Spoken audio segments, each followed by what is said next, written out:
Narito na ang mga pinakamalalaking balita sa One North Central Luzon ngayong Lunes. Motorsiklo nagliyab matapos sumalpok sa nakaparadang SUV sa Lawag, Ilocos Norte. 19 anyos na rider nasunog. 53 anyos na negosyante patay matapos sa pagbabarilin ng dalawang hindi pa nakikilalang sospek sa Bayambang, Pangasinan. 20 degrees Celsius na pinakamababang temperatura sa Dagupan City ngayong amihan season na itala. At puspin na ginawang tambayan ang rice cooker, kinaaaliwan ng netizens.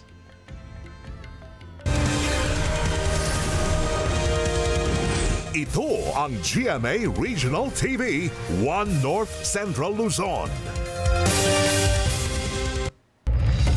Magandang hapon, ako si Chris Zuniga.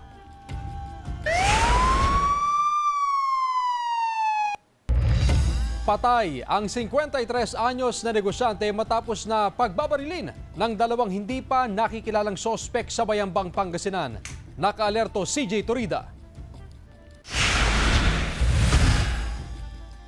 Patay ang 53 anyos na negosyante matapos pagbabarilin ng dalawang hindi pa nakikilalang sospek sa barangay Nalsian Sur, Bayambang, Pangasinan madaling araw noong Sabado.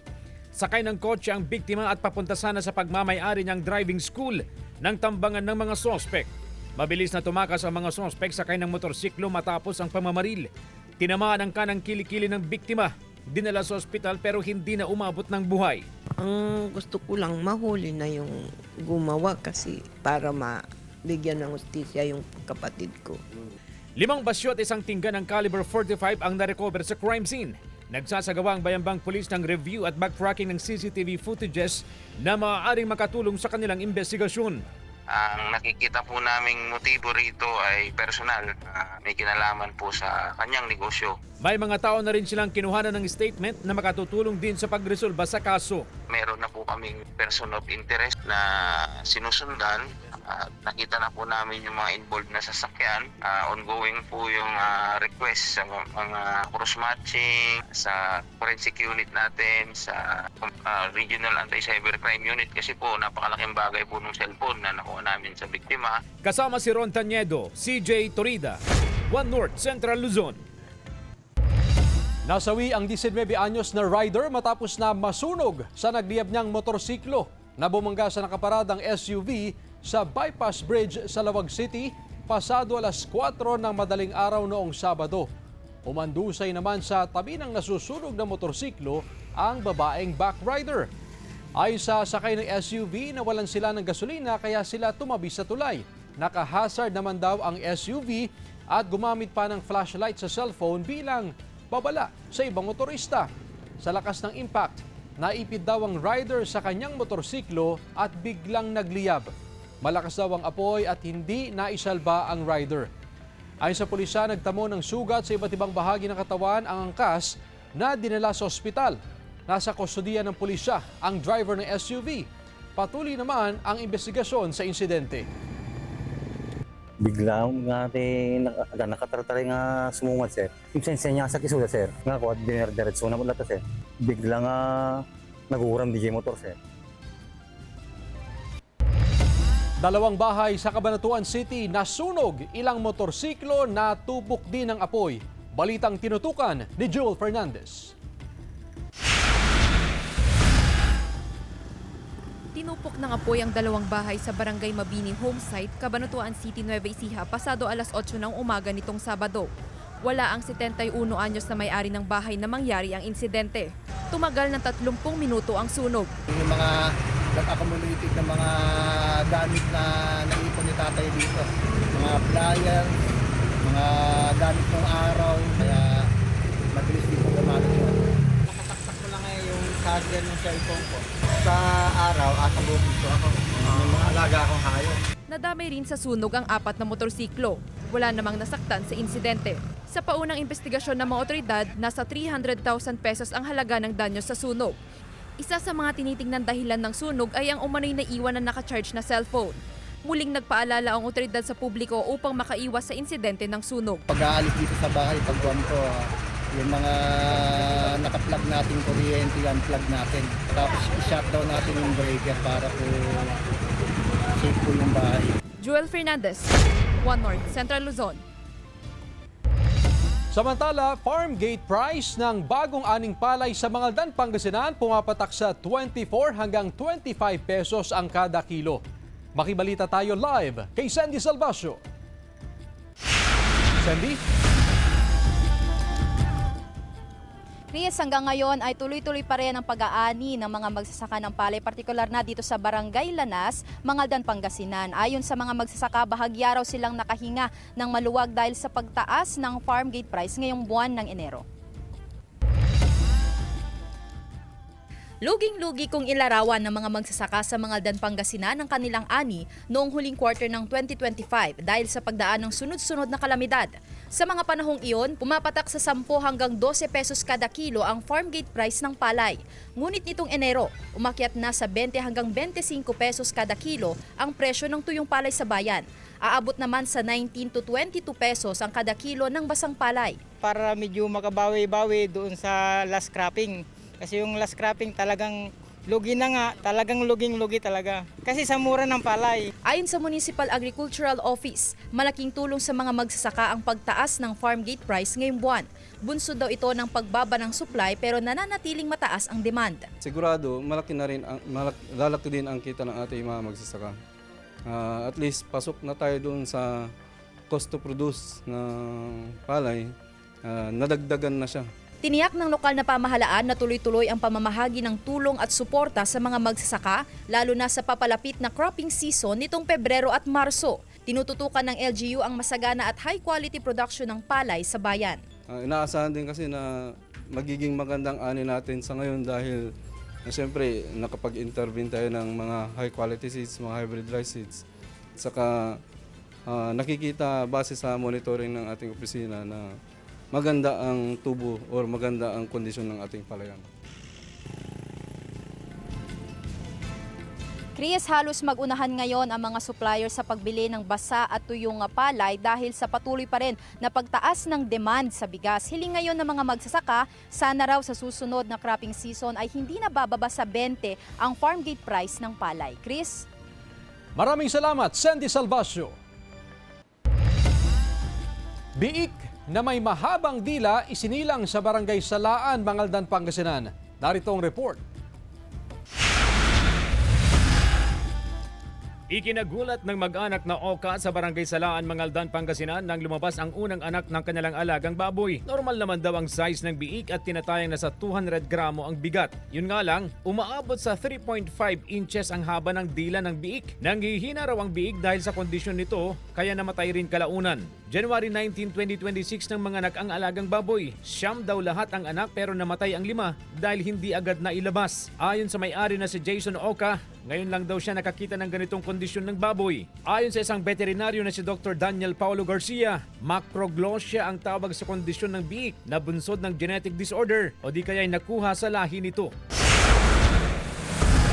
Isang stranded na pygmy sperm whale sa dalampasigan ng Zone 4, Barangay Bisagua, Apari, Cagayan ang na-rescue ng mga otoridad noong Miyerkules. Pinangunahan ng Philippine Coast Guard at Municipal Agriculture Office ang operasyon matapos mag-report ang mga mangingisda. Nakitaan ng minor na mga sugat sa iba't ibang bahagi ng katawan nang suriin ang balyena. Agad itong nilapatan ng first aid at nagsagawa ng intervention para ma-stabilize ang kalusugan nito bago dinala sa Bureau of Fisheries and Aquatic Resources Claveria para sa kaukulang ebalwasyon at pag-aalaga. Matapos maalagaan, magamot at matiyak na nakarecover na, pinakawalan din ang pygmy sperm whale sa baybayin ng Claveria. CJ Turida, One North, Central Luzon.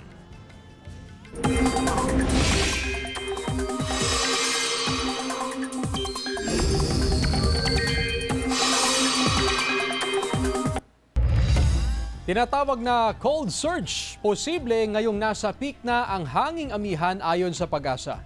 Ang detalye sa report. Nasa peak na ang hanging amihan kaya nagpaalala ang Pag-asa sa posibleng cold surge. Ayon sa ahensya, maaaring bumagsak sa 6 o 7 degrees Celsius ang temperatura sa mga bulubunduking lugar sa bansa gaya ng Benguet. Patuloy na mararanasan tuwing madaling araw ang malamig na simoy ng hangin, kaya maiging magsuot ng jacket o sweater bilang pangontra sa ginaw. Mainam din na uminom ng mainit na inumin o humigop ng mainit na sabaw para maibsan ang lamig. Naitala nung Sabado ang pinakamababang temperatura sa Dagupan City ngayong amihan season na umabot sa 20 degrees Celsius. Nasundan pa ito kaninang umaga. Ayon sa Pag-asa, posibleng bumaba pa hanggang sa 19 degrees Celsius ang minimum temperature sa syudad hanggang sa mga susunod na araw at sa pagpasok ng Pebrero. May sa possibility pa na bababa itong pagbaba ng ating temperatura kasi nag-i-enhance pa rin itong tinatawag natin na amihan. So, saan pa rin natin na yung kung hindi man bababa, ay mag-stabilize sa 20. So, may possibility pa rin na bababa itong temperatura natin. Ayon sa Pag-asa, bumabalik na sa normal ang antas ng alon sa dagat. Kaya nakakabalik na rin sa paglaot ang mga mangingisda upang maghanap buhay. Halos 2 buwan din silang hindi nakapalaot dahil sa matataas na alon. Sana raw makabawi na rin sa huli ang mga mangingisda. Araw-araw. Pero nakakahuli din. Kuminsan makakaisang timba kami, kuminsan kalahating timba. kaya nga lang kukunti. Ngayon kukunti ngayon. Pagdating ng Marso, hanggang April na wala nang alon. Kasi pagdating ng October, November, December, Enero, yan ang pinakamalaking alon. Walang nakataas na gale warning sa mga baybayin sa Pangasinan. Inaasahang magtutuloy-tuloy na raw ito hanggang sa mga susunod na buwan. Kasama si Daryl Peralta, Jasmine Gabriel Galban, One North Central Luzon.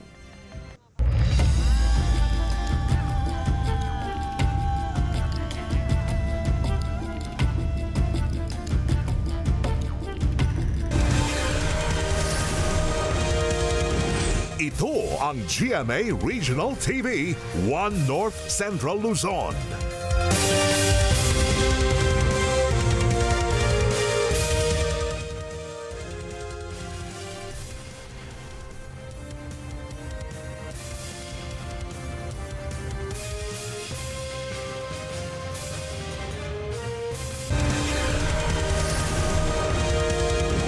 Ito ang GMA Regional TV, One North Central Luzon.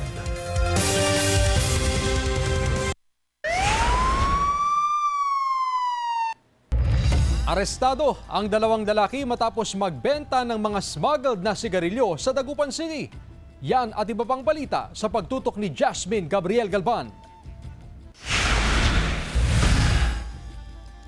Sa kulungan ng bagsak ng 2 lalaki matapos mahuli sa operasyon ng otoridad kontra smuggled na sigarilyo sa Sitio Bliss, Barangay Bunuan, Dagupan City. Ayon sa Dagupan City Police Office, sangkot ang mga suspect sa pagbebenta ng mga smuggled na sigarilyo sa mga tindahan sa syudad. Halos kalahati ang presyo ng smuggled na sigarilyo kumpara sa mga branded na sigarilyo, kaya maraming tumatangkilik sa kanilang paninda. Nagkakahalaga sa mahigit 1 milyong piso ang mga sigarilyo na kumpiska laban sa mga suspect. Patuloy na sinusubukan ng GMA Regional TV na makuhanan ng pahayag ang mga suspect. Kinakagat ng mga store owner natin dahil nga sa murang halaga. Sabi ko nga yung mga branded na sigarilyo, naglalaro ang presyo nga sa 180 to 200 ang isang kaha. Samantalang itong nakuha natin 80 to 90 pesos lang ang isang kaha. Nasamsam ng otoridad ang halos 197 million pesos na halaga ng umano'y peke at wala pa umanong rehistrong sapatos at iba pang footwear sa isang operasyon sa Pulilan, Bulacan. Arestado sa operasyon ng mga dayuhang suspect na nasa kustudiya ng pulisya. Mahaharap ang mga suspect sa reklamong paglabag sa Intellectual Property Code of the Philippines. Wala pa silang pahayag. Sa Pampanga, mahigit 1.6 million pesos na halaga ng mga inuming hindi rehistrado sa Food and Drug Administration ang nasamsam ng mga otoridad. Ayon sa PNP, sinalakay ang bodega matapos makatanggap ng impormasyon hinggil sa umuning malawakang paggawa at distribusyon ng mga produktong hindi rehistrado sa FDA. 5 Chinese national ang inaresto dahil sa pagkakasangkot sa iligal na operasyon. Sinisikap ng GMA Regional TV na makuhanan sila ng pahayag. Tinutugis ang isa pa na pinaniniwala ang sangkot din sa aktibidad. Jasmine Gabriel Galban, One North Central Luzon. DTI at BFP nagbabala sa publiko kaugnay sa ilang individual na nagsasagawa ng inspeksyon sa mga LPG kasunod ng pagbebenta ng LPG regulators. Ang detalye sa report. Naglipa na ang iba't ibang modus para makapanlinlang at makakuha ng pera sa mga tao. Maging ang mga LPG accessory, pinagkakakitaan na rin ng mga masasamang loob. Nagbabala ang DTI Pangasinan sa publiko kontra sa mga umunoy nag-iikot at nagsasagawa ng inspeksyon sa mga LPG. Pero kasunod naman daw nito ang pagbebenta nila ng mga low quality at hindi sertipikadong LPG regulator. Isa sa mga nabiktima noon ang ngayoy LPG retailer na si Rhea, taga-barangay Alitaya, Mangaldan, Pangasinan. Ibinibenta raw ng mga scammer ang regulator sa halagang 5,000 to 6,000 pesos na pwede namang bilhin sa halagang 500 hanggang 1,000 pesos. Papasok sila, check nila yung hose, yung regulator mo. Tapos mapipilitan ka kasi katulad sa amin, pinutol yung hose eh. Siyempre, tapos sabay sabi na masusunugan kayo nito, sasabog kayo nito. May mga nag-iikot din sa pwesto ni Rhea, ngunit safety measures ang inspeksyon at hindi rin sila nang hihingi ng anumang bayad. Payo ng DTI, mas mainam daw na bumili ng mga may certified seal na LPG at regulators na may ICC sticker at Philippine Standard Mark. Ang street food vendor na si Ferdinand, maingat daw sa pagbili ng LPG. Doon po tayo sa siguradong dating kuhanan natin, madam. Kasi po doon po talagang sigurado po yun. Maaari rin umanong magdulot ng anumang fire incident o hazard ang pagbili ng mga substandard na LPG accessories ayon sa BFP. Hindi po duman sa DTI. Ito po ay mahinang klase. So pag may tatak siya na nag-undergo ng DTI, yun po yung mga quality na klase ng mga regulator. Kasama si Jing Dakanay, Sandy Salvacio, One North, Central Luzon. Abiso sa mga motorista, may oil price hike sa ilang produktong petrolyo bukas. Sa anunsyo ng ilang kumpanya ng langis, 1 peso and 40 centavos ang dagdag sa kada litro ng diesel. 40 centavos naman ang taas presyo sa kada litro ng gasolina, habang may 80 centavos din na dagdag presyo sa kerosene. Pangatlong linggong magkakasunod na yan na hike para sa gasolina, habang pang-apat naman sa diesel at kerosene.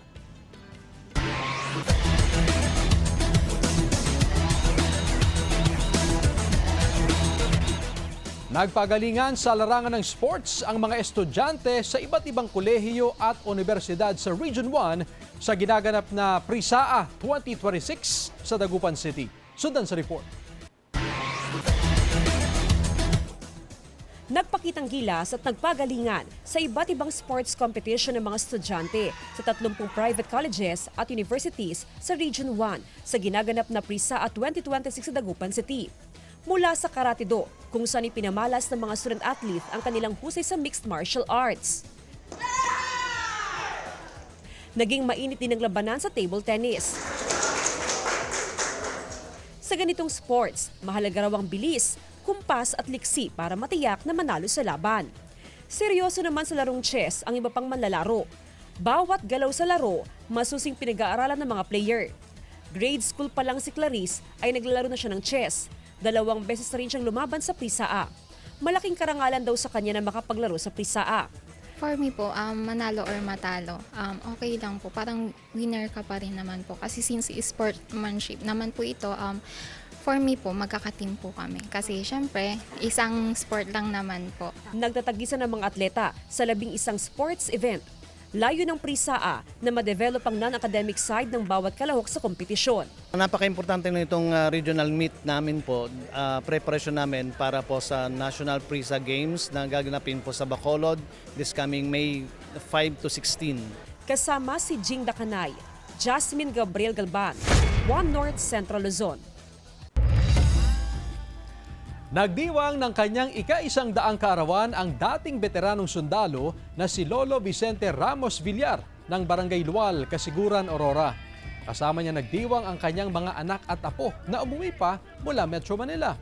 Kasabay ng kaarawan ni Lolo Vicente ay ang pag-abot ng cash incentive at centenarian certificate mula sa lokal na pamahalaan.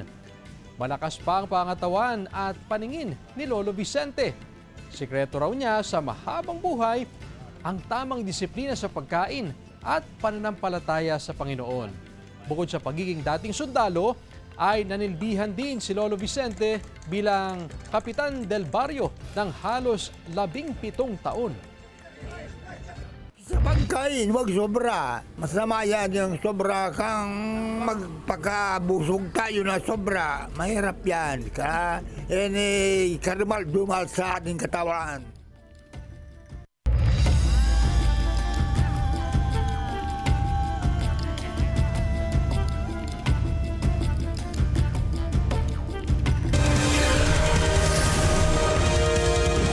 Ito ang GMA Regional TV 1 North Central Luzon.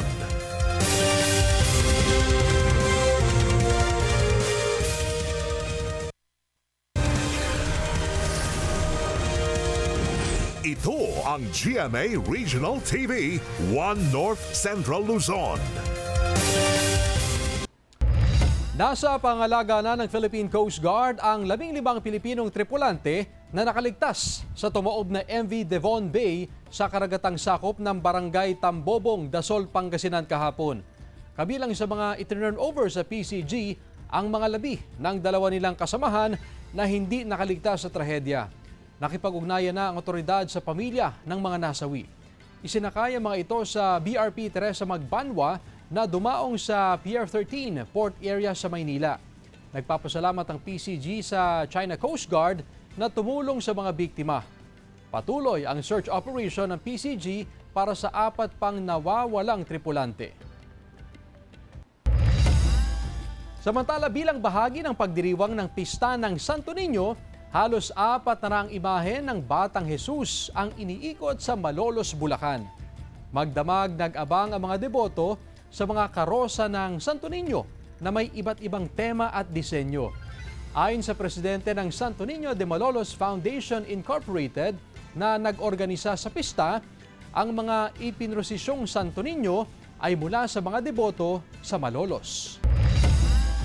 Bilang pagkilala sa kabayanihan ng isa sa mga fallen sa 44, bagong kalsada sa Marcos, Ilocos Norte, ipinangalan kay PO2 Omar Nacionales. Sundan sa report.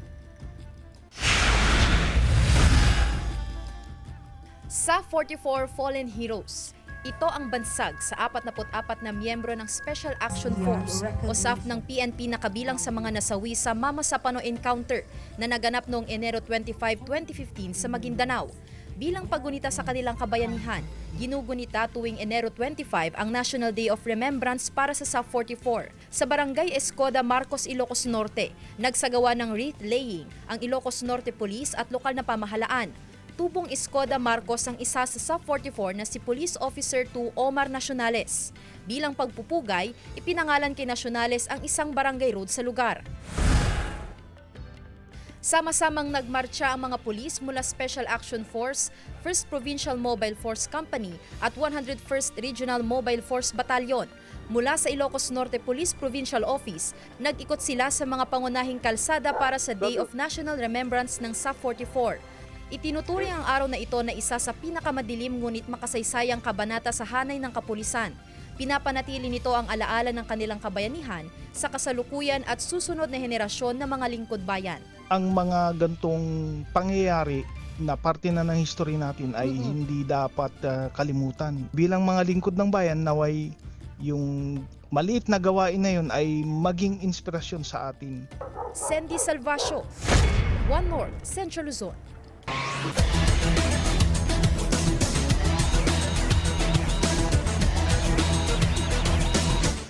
Pangasinenseng isa sa mga pambato ng Pilipinas sa 13th ASEAN Games sa Thailand. Sundan sa report. Labis ang kasiyahan ni Nanay Virginia sa pagkapanalo ng bronze medal ng kanyang anak sa paracycling na bahagi ng 13th ASEAN Para Games na ginanap sa Thailand. Napakalaking saya ko po kasi yun po ang nahiling niya po sa Panginoon. Kaya ang saya-saya ko po dahil natuloy na yung pangarap niya. Kwento ni Nanay Virginia, bata pa lang ang anak na si Grigo nang mahilig sa pagbibisikleta kahit pa may kapansanan. Natutumba rin siya pag nagbabike. Kaso nga lang bumabangon din. Kaya mo pa ba? Sabi ko. Opo mami, kaya ko po. Talagang maraming nabubuli sa kanya dahil maiksi ang paa. Sabi nila mahaba yung isa, nakasaklay pa. Ay sabi ko, huwag mo silang pansinin, tanay-inggit lang sila, sabi ko. Tubong Santa Barbara, Pangasinan si Grigo at unang sampa niya sa Philippine team para sa ASEAN Para Games. Ngunit dati nang lumalaban sa karerahan ng bisikleta si Grigo at may mga naiuwi na ring medalya. Dati po nagbabalik na po ako sa ano po lang po, sa barangay lang po sir. Tapos nung nagkahilig na siguro, yan tuloy-tuloy na po yung mga laro-laro. Para sa kanya, hindi hadlang ang anumang kapansanan kung may pangarap. Ang pagiging pusong Pinoy raw niya ang nagbigay sa kanya ng lakas sa laban. Sa mga katulad po, wag pong mawala ng pag-asa, laban lang sa buhay. Inspirasyon daw niya ang kanyang pamilya sa kanyang tinatahak na karera. Sa mga tumulong po, nagpapasalamat po kami. Lahat po ng team po, kasama ko dito sa Thailand. Yun, nagpapasalamat pa ako at nakabilang po ako dito sa South Asian Games, sa paracycling. Yan. Maraming salamat po sa pagpili sa akin. Kasama si Ron Taniedo, Joel Fernandez, One North, Central Luzon. Aliw ang hatid ng isang pusa sa Rizal na tila may sariling tambayan.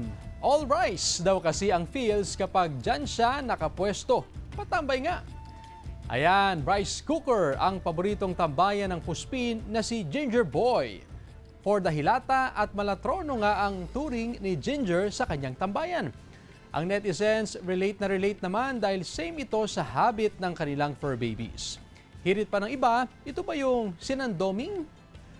Ang video na yan may mahigit 4 million views na online. Samantala, mapapanood niyo po ang episode na ito at iba pang pinakahuling lokal na balita sa official website ng GMA Regional TV, www.gmaregionaltv.com. Pwede rin kayong bumisita sa aming official YouTube channel, GMA Regional TV, at i-click ang subscribe button para sa pinaka-maiinit na balita mula sa mga rehiyon. Nais din naming pasalamatan ang mga kapuso sa Hilaga at Gitnang Luzon, maging ang mga kapuso natin abroad. Dahil sa GMA Regional TV, local news matters. At yan ang mga pinakamalaki at pinakahuling balita sa Hilaga at Gitnang Luzon. Maraming salamat sa pagsama sa amin pati na ang mga kapuso sa ibang bansa na tumutok sa mga balita sa rehiyon.